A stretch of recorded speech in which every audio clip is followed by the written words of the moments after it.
김종필 후보까지 포함해 이른바 1로 3김 구도가 만들어진 것입니다.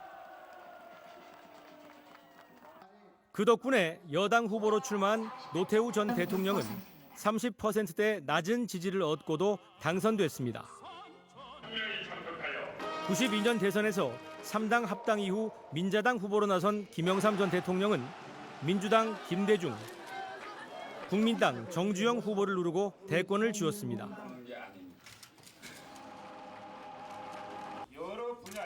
1997년 제15대 대선에서는 보수 진영이 분열됐습니다. 김대중 전 대통령은 한나라당 이회창 후보를 1.6%포인트 근소한 차이로 따돌리고 헌정사상 처음으로 선거를 통해 정권 교체를 이뤘습니다.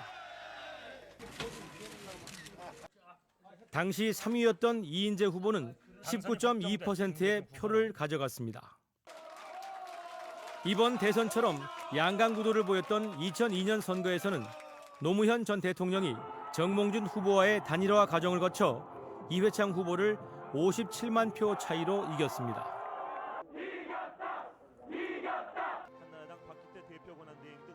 역대 대선을 돌이켜보면 불문율 같은 공식이 있습니다. 박근혜, 문재인 두 후보가 최후의 승리를 쟁취하기 위해 반드시 깨야 할 징크스입니다.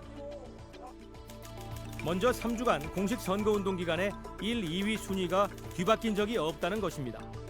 유권자들은 선거 한 달 전쯤에 대부분 지지 후보를 결정한다는 얘기입니다. 문안 단일화 이후에도 여론조사에서 우위를 지킨 박근혜 후보 측에 유리한 가설입니다. 두 번째, 대선 직전에 치러진 총선이나 지방선거에서 승리한 쪽이 대선에서는 패배했다는 점입니다. 국민들의 견제 심리가 작용한다는 겁니다. 4.11 총선에서 패한 민주통합당이 역전의 희망을 걸고 있는 가설입니다. 하지만 이번 대선판을 꿰뚫어 보기 위해서는 흘러간 속설보다 달라진 투표 환경에 주목해야 합니다. 우선 세대별 유권자 비율이 확 바뀌었습니다.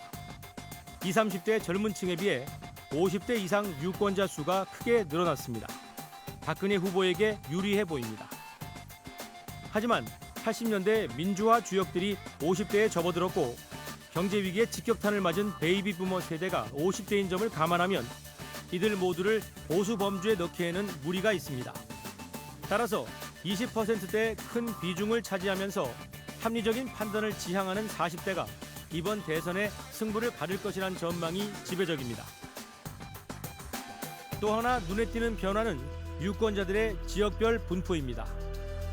서울을 포함한 수도권 유권자 수가 처음으로 2천만 명이 됐습니다.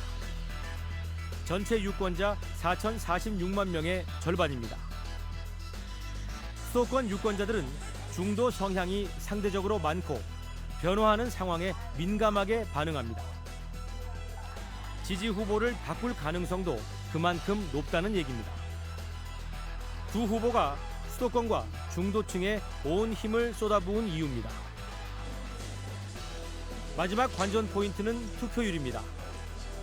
진보 성향 젊은 층이 적극적으로 투표에 참여해 투표율이 올라가면 야권 후보에 유리하다는 공식은 이번에도 유효할 것으로 보입니다. 68%에서 70% 정도의 투표율을 보일 경우에는 어느 쪽에 유불리하다고 좀 예측하기 어려운 이른바 마이 구간이라고 할 수 있겠고요. 만약에 70% 선을 넘어가게 된다면 20, 30대 대거 투표장이 나온다는 것이기 때문에 문재인 후보에게 유리한 결과가 나올 가능성이 높아지는 것이고, 만약에 68%에도 미치지 못한다 할 경우에는 젊은 층이 상대적으로 덜 나오는 것이니까 50세 이상의 고령층의 지지를 받는 박근혜 후보에게 유리한 결과가 나올 가능성이 높은 상황이다, 이렇게 볼 수 있겠습니다. 9시간 앞으로 다가온 제18대 대통령 선거.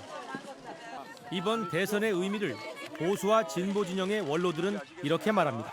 대한민국을 선진국으로 만들고 소위 선진화에 성공하고 그다음에 통일의 시대까지 열 수 있는 그런 역사를 지금부터 만들어 나갈 것이냐, 아니면 이 선진화 통일 모두에 실패하는 그러한 이제 추락의 역사로 갈 것이냐, 이 갈림길에 지금 서 있는 거 아니냐. 그래서 이번에 대선에 가지는 역사적 의미는 대단히 크다.